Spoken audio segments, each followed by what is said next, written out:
A paz do Senhor Jesus esteja com você, minha irmã, esteja com você, meu irmão. O grande anúncio da ressurreição de Jesus era este: Jesus, que esteve morto, agora vive. Mas não somente vive, mas vive também no meio da comunidade. Ou seja, mesmo que fisicamente Jesus não está presente no mundo, porque já foi para a casa do Pai, no entanto, ele não se afasta da sua comunidade.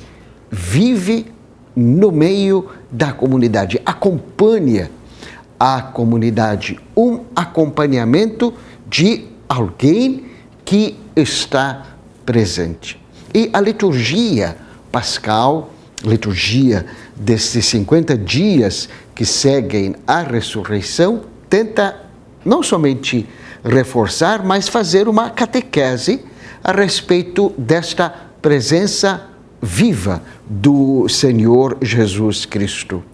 E uma das maneiras da liturgia ensinar, da Bíblia, por sinal, ensinar é usar comparações. Comparações tiradas do cotidiano da vida. Lembrando, principalmente, que o cotidiano do povo bíblico era predominantemente agrícola, pastoril. Então, as figuras são, na maioria das vezes, tiradas deste ambiente.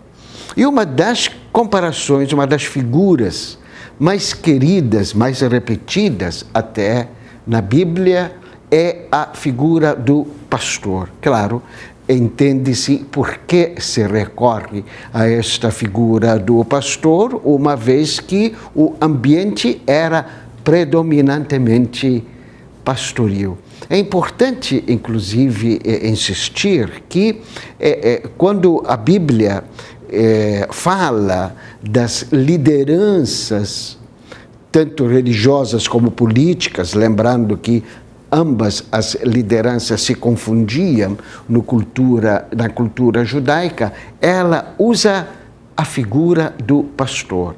Tanto o líder civil como o líder religioso deviam aprender a exercer a sua liderança a partir do exemplo do pastor. Mas, evidentemente, havendo duas categorias de pastores, era preciso separar a que pastor se referia, a que qualidade, a que categoria de pastor se referia. Porque havia o pastor que era mercenário, que era trabalhador, o pastor empregado, cujo o rebanho não era dele, ele era apenas empregado.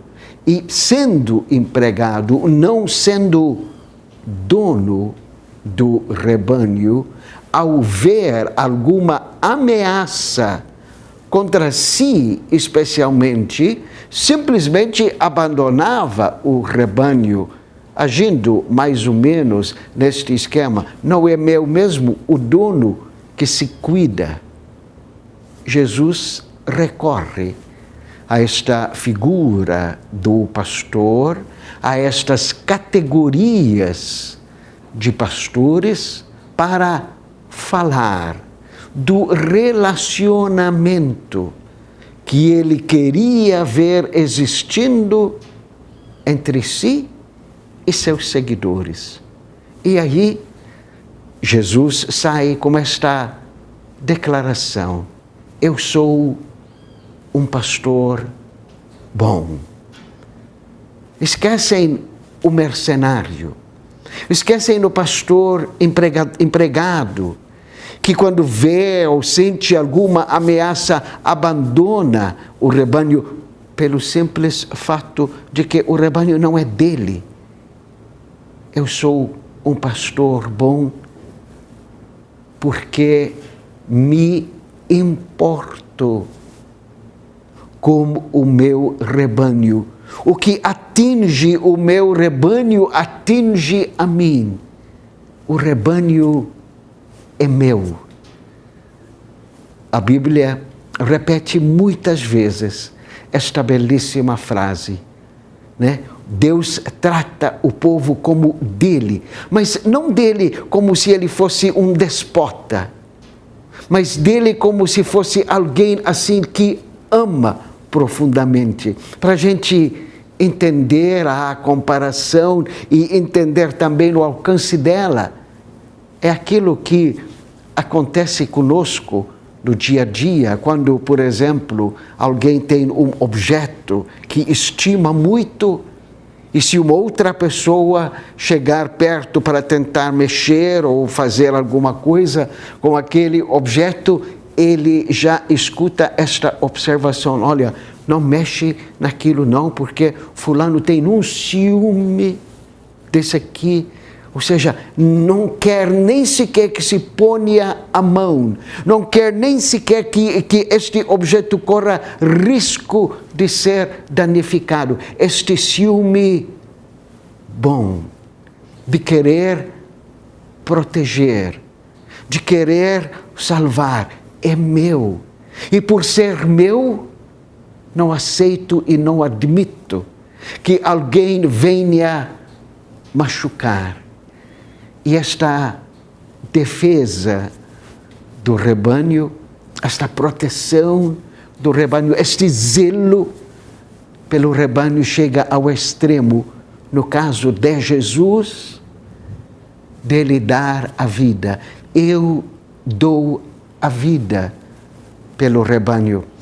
Meu amigo, você percebe que Jesus não estava usando apenas uma linguagem, uma figura, não estava fazendo demagogia, não estava usando frases de efeito.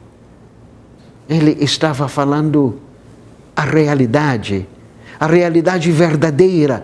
Dou a vida pelas ovelhas. Se é preciso que alguém morra para que o rebanho viva, então morra eu. Não se sacrifica uma ovelha para salvar o rebanho. Não, eu, o dono, o pastor, é que dou a vida pelo rebanho.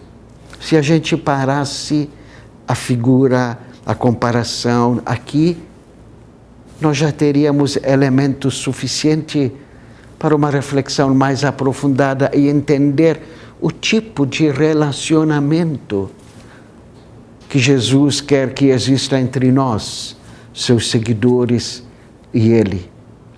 Mas o próprio Jesus avança ainda o passo, sobe mais um degrau, quando Ele diz: eu conheço as minhas ovelhas e elas me conhecem, assim como eu conheço o Pai e o Pai conhece a mim. Esta linguagem, conhecer, na Bíblia, e mais especificamente no estilo do apóstolo João, tem um sentido muito mais assim de conhecer simplesmente porque já ouviu falar de alguém. Ela tem um sentido muito mais profundo, um conhecimento que segue, que brota do amor. Se, portanto, a gente trocar a palavra conhecer pela palavra amar, a frase de Jesus ficaria mais ou menos assim: eu amo o meu rebanho e o meu rebanho me ama, assim como eu amo o Pai e o Pai ama a mim. Você percebe, amiga, amigo, a que tipo e a que profundidade de relacionamento Jesus quer que exista entre Ele e o seu rebanho? O mesmo amor, veja só, o mesmo amor que o Pai tem pelo Filho, o Pai eterno tem pelo Filho Jesus, e o Filho tem pelo Pai eterno. Jesus quer que exista entre Ele e nós, seu rebanho. O relacionamento verdadeiro, a religião verdadeira, começa a acontecer quando se chega a este patamar da comunhão, a este patamar de amor, de identificação, de doação.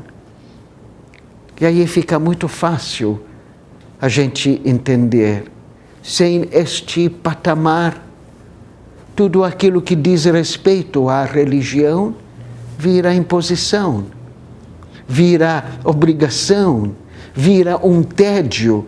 É mais ou menos aquele relacionamento do empregado com seu chefe, quando se enxerga o chefe apenas como chefe. Tudo aquilo que ele fala, ou quase tudo aquilo que ele fala, é uma imposição, é uma intromissão, é uma violação à própria individualidade. E se for para cumprir, cumpra-se de qualquer jeito, para ficar livre daquela chateação. Agora, quando o chefe não é enxergado como chefe, mas é enxergado como alguém que está realmente se importando com a gente e quer o bem da gente, o que ele fala não é imposição, o que ele fala não é obrigação, o que ele fala é vida. E ao procurar atender, não simplesmente atender o que pede, mas pega-se a essência daquilo que ele está pedindo. No fundo, esta é a essência da religião, a comunhão plena, a identificação plena com Jesus, e ao chegar a esta identificação, alcança-se também a identificação como Pai. E aí fica também fácil entender, porque o desejo de Jesus é levar o rebanho à vida plena, a dar a ele a plenitude da vida.